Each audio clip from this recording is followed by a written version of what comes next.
Gautam neuro care brain stroke migraine fits brain and spine surgeries కి best neuro surgeon. అతను వృద్ధుడు కడుపున పుట్టిన కుమారులు వదిలేశారు. ఎవరి సహాయం కోరకుండా 6 వయసులో కూడా తానే కష్టపడి పని చేసుకుంటున్నారు. పైసా పైసా కూడబెట్టి తన అవసరాలను తీర్చుకుంటున్నాడు. ఇలా కష్టపడి సంపాదించిన డబ్బులపై సైబర్ నేరగాళ్ల కన్ను పడింది.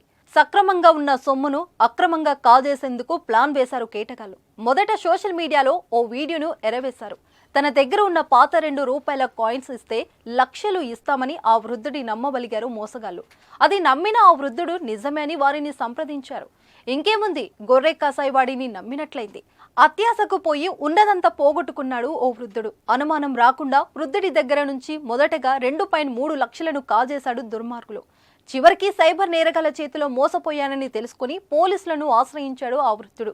బెంగళూరులోని ఉల్సూర్లో ఈ ఘటన చోటు చేసుకుంది. తమ దగ్గర ఉన్న పాత ₹2, ₹5 కాయిన్స్ ఉంటే తమకు ఇవ్వాలని, దానికి బదులుగా లక్షల రూపాయలు చెల్లిస్తామని సైబర్ నేరగాళ్లు ఓ వీడియో క్రియేట్ చేశారు. తన దగ్గర ఉన్న పాత ₹2, ₹5 కాయిన్స్ తమకు ఇవ్వాలని, దానికి బదులుగా లక్షల రూపాయలు చెల్లిస్తామని సైబర్ నేరగాళ్లు ఓ వీడియో క్రియేట్ చేశారు.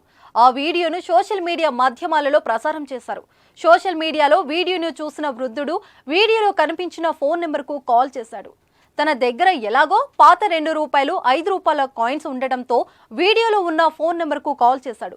బాధితుడు నుండి కాల్ రాగానే నిజమైన డీల్ లాగా సైబర్ నేరగాళ్లు అతన్ని నమ్మించారు. వీడియో కాల్ చేసి మరి కొంతమంది పాత కాయిన్స్ ను లెక్కబెడుతున్న దృశ్యాలను కూడా చూపించారు.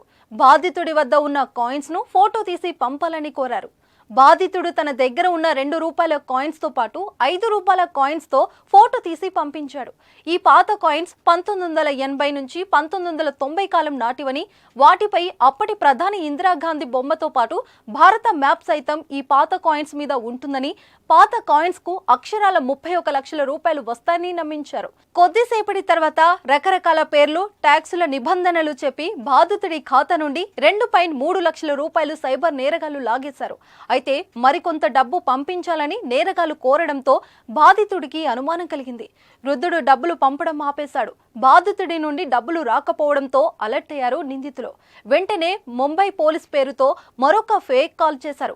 తన ముంబై పోలీస్ అని, మీ మీద మనీ లాండరింగ్ కింద కేసు నమోదు అయ్యిందంటూ బాధితుడిని నమ్మించాడు. ఒక ఫేక్ వీడియో కాల్ సైతం చేసి అందులో ఫేక్ పోలీస్ మాదిరిగా బాధితుడిని భయపెట్టాడు. చేసేదేమీ లేక స్థానిక పోలీసులను ఆశ్రయించాడు వృద్ధుడు. బాధితుడి ఫిర్యాదు మేరకు కేసు నమోదు చేసిన పోలీసులు నేరగాళ్ల ఫోన్ నెంబర్కు కాల్ చేసి వారిని బెదిరించారు. మరుసటి రోజు మళ్లీ బాధితుడికి ఫోన్ చేశారు సైబర్ నేరగాళ్లు.